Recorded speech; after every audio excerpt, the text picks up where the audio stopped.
السلام علیکم۔ فارسی کی کلاس میں آج ہم پڑھیں گے وہ جملے کی جو ہمارے کل کی کلاس میں رہ چکے تھے۔ اس کو شروع کرتے ہیں۔ اعوذ باللہ من الشیطان الرجیم، بسم اللہ الرحمن الرحیم۔ سب سے پہلا لفظ ہے ارزش مند۔ ارزش مند یعنی با ارزش یعنی مہم۔ ارزش مند یعنی قیمتی یا مہم یا اہمیت رکھنے والا۔ وقت انسان بسیار ارزش مند است۔ انسان کا وقت بہت ہی مہم ہے، بہت ہی اہمیت رکھتا ہے۔ اصحاب یعنی یاران، دوست۔ ہم صحبتان یعنی وہ کہ جو صحبت میں ساتھ بیٹھتے ہیں، بات کرتے وقت محفل میں ایک ساتھ بیٹھتے ہیں۔ ابو ذر مقداد و سلمان فارسی از اصحاب بزرگ پیمبر بودند۔ ابو ذر مقداد اور سلمان فارسی رسول اکرم کے بہت بڑے اصحاب تھے۔ افراد یعنی جمع فرد، یعنی ایک فرد کا جمع جو ہے وہ افراد ہوتا ہے، بہت سارے فرد۔ بے ہر یک از انسان ہا یک فرد گفته می شود۔ ہر ایک انسان کو ایک فرد کہا جاتا ہے اور بہت سارے لوگوں کو افراد کہا جاتا ہے۔ مدرسه ما افراد زیادی از کشورهای گوناگون درس میخوانند۔ ہمارے مدرسے میں مختلف ملکوں کے بہت سارے لوگ پڑھتے ہیں۔ بالادست یعنی مکانی، بالاتر یعنی بلند مقام رکھنے والا۔ به دانشمندان احترام بگذارید و آنها را بالادست مجلس بنشانید۔ دانشمندوں کا احترام کرے اور انہیں مجلس میں اونچی جگہ پہ، اپنی محفلوں میں اونچی جگہ پہ اور بلند جگہ پہ بٹھایا کرے۔ برابر یعنی مساوی، یکساں، ایک جیسا ہونا۔ ہمیں یہ انسان ہاں نزد پروردگار برابرند۔ سارے انسان خدا کے نزدیک برابر ہیں، مگر کسانی کے علم و تقویشان بیشتر باشد، لیکن وہ لوگ کہ جن کا علم اور تقوی زیادہ ہے وہ خدا کے نزدیک برتر ہے۔ جدا کردن یعنی دور کردن دو چیز یا دو کس از ہم، دو چیزوں کو یا دو لوگوں کو ایک دوسرے سے الگ کرنا، اسے کہتے ہیں جدا کردن۔ وہی اردو والا جدا کرنا ہے۔ ہیچ وقت کودک را از مادرش جدا نہ کنید، کسی بھی وقت بچے کو اپنی ماں سے جدا نہ کریں۔ چند تن، چند نفر، تعدادی یعنی کچھ لوگ یا کچھ۔ ہنگامی کے دوستم محمود مریض شد، جب میرا دوست محمود بیمار ہوا، با چند تن از دوستانم به دیدن او رفتم، میں اپنے کچھ دوستوں کے ساتھ اسے دیکھنے کے لیے گیا۔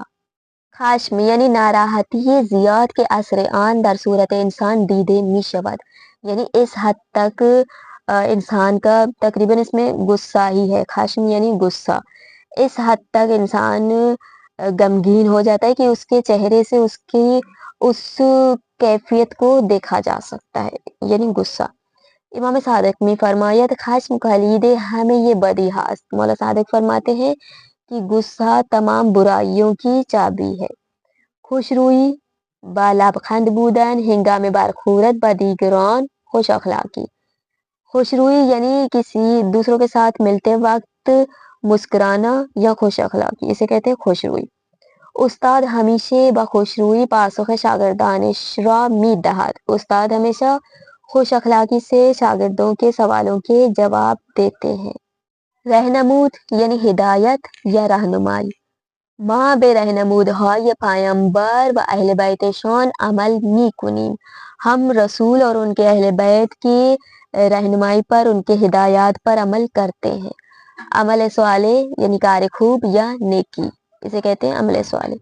کمک کردن به نیازمندان یک عمل صالح است، ضرورت مندوں کی مدد کرنا ایک عمل صالح ہے۔ فرا خواندن دعوت کردن یعنی کسی کو بلانا، دعوت دینا۔ پیامبران انسان ها را به پرستش خدا فرا می خوانند۔ پیامبر رسول جو ہیں وہ انسان کو خدا کی پرستش کی دعوت دیتے ہیں۔ فضیلت برتری یا برتر بودن یعنی فضیلت۔ علم و دانش همراه با عمل نشانه فضیلت و برتری انسان است۔ علم اور دانش عمل کے ساتھ ہو تو پھر یہ انسان کی فضیلت اور برتری کی نشانی ہے، علامت ہے۔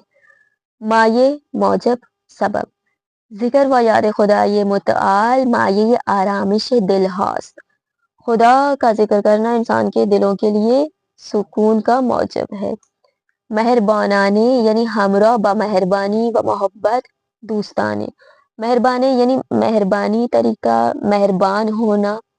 احمد از رفتار مہربانانه استادش خوشحال شد. احمد اپنے استاد کے مہربانہ رویے سے بہت خوشحال ہوا. نجات گروہی از مردم کے در رنگ پوست زبان و مثل ہم باشند. نجات یعنی نسل کو کہتے ہیں، قوم کو کہتے ہیں، یعنی ایک ایسا گروپ انسانوں کا کہ جو رنگ پوست اور زبان میں ایک جیسے ہوں، یعنی قبیلہ، قوم، نسل. بیشتر ایرانی ہاں از نژاد زرد پوست و آرائی هستند. زیادہ تر ایرانیوں کی نسل زرد پوست اور آرائی ہے. وارد شدن یعنی داخل ہونا. وقتی استاد وارد کلاس شد، جب استاد کلاس میں داخل ہوا، همه طلبه ها به احترام شان بلند شدن. تمام شاگرد ان کے احترام میں کھڑے ہو گئے. اب ہم پڑھیں گے الفاظ اور ان کے مخالف. سب سے پہلا لفظ ہے ارزش مند. ارزش مند یعنی قیمتی. اس کا مخالف ہے بی ارزش یعنی جو قیمتی نہ ہو. با تقوی یعنی با تقوی. بے تقوی یعنی بغیر تقوی. جدا کردن جدا کرنا. وصل کردن یعنی ملانا یا جوڑنا. خوش رو خوش اخلاق. ترش رو اخمو یعنی برا رویہ رکھنے والا اور ہمیشہ اخمو یعنی منہ بنا کے رہنے والا. سوالے سوالے کا مخالف ہے نا سوالے نا شائست کہ جو صالح نہیں ہے، جو اچھے کام نہیں کرتا. ایمان ایمان کا مخالف کفر. برابر کا مخالف نا برابری نا برابر یا نا مساوی. خشم اس کا مخالف ہے آرامش. خشم یعنی غصہ اور اس کا مخالف ہے آرامش یعنی راحت نارمل. خوش روئی ترش روئی اخمو بودن. خوش روئی یعنی خوش اخلاقی، ترش روئی یعنی بد اخلاقی. وارد شدن اس کا مخالف خارج شدن. وارد شدن یعنی داخل ہونا، خارج شدن یعنی باہر آنا. اب ہم پڑھیں گے درس اور ہمارے درس کا نام ہے آذان بلال. تو درس کو شروع کرتے ہیں. آپ لوگوں نے دقت کرنا ہے، آپ لوگوں نے دیکھنا ہے کہ کہاں پہ کون سا فعل لگ رہا ہے، کہاں پہ کون سے ضمائر استعمال ہو رہے ہیں. دیکھیں ہنگامی کے رسول خدا به همراه مسلمانان از مکے به مدینے مہاجرت کردند.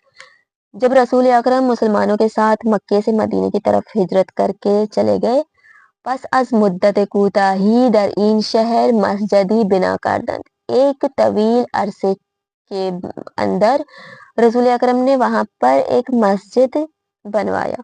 وقتی کے ساختن مسجد تمام شد. جب مسجد کی بناوٹ ختم ہو گئی، مسجد تیار ہو گئی، به این فکر افتادن که برای اعلام وقت نماز یا دعوت مردم برای جمع شدن در مسجد چه کار کنند.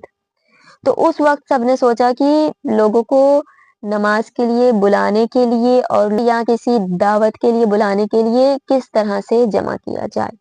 آیا مانند مجوسی ہا آتش روشن کنند، کیا مجوسیوں کی طرح آگ جلا کے لوگوں کو بلائیں، یا ہمچون مسیحی ہا زنگ را به صدا در آورند، یا پھر مسیحیوں کی طرح گھنٹی بجا کے لوگوں کو بلائیں، جمع کیا جائے. در چنین اوضاع و احوالی بود که جبرائیل امین از طرف پروردگار اذان را برای پیامبر فرو فرستاد. اسی سوچ میں تھے، اسی فکر میں تھے کہ اسی وقت حضرت جبرائیل آئے اور اللہ کا پیغام لے کے آئے رسول اکرم پر کہ اس طرح سے اذان کو دے دیا جائے. پیامبر بے علی فرمود، رسول اکرم نے مولا کائنات سے فرمایا اذان را بے بلال بیاموز، بلال کو اذان سکھاؤ. سپس رسول خدا بے بلال فرمود. اس کے بعد رسول اکرم نے حضرت بلال سے فرمایا در اوقات نماز بر بالای مسجد برو و اذان بگو. نماز کے وقتوں میں مسجد کے اوپر جاؤ اور وہاں پہ اذان دو. او نیز طبق دستور پیامبر روزی چند مرتبه ندای توحید را سر میداد. وہ بھی اسی طرح سے رسول کے کہنے کے مطابق اسی طرح سے جاتے تھے اور اذان دیتے تھے. اما چون زبان مادری یعنی زبان اصلی او عربی نبود، نمیتوانست بعضی از حروف را به خوبی ادا کند.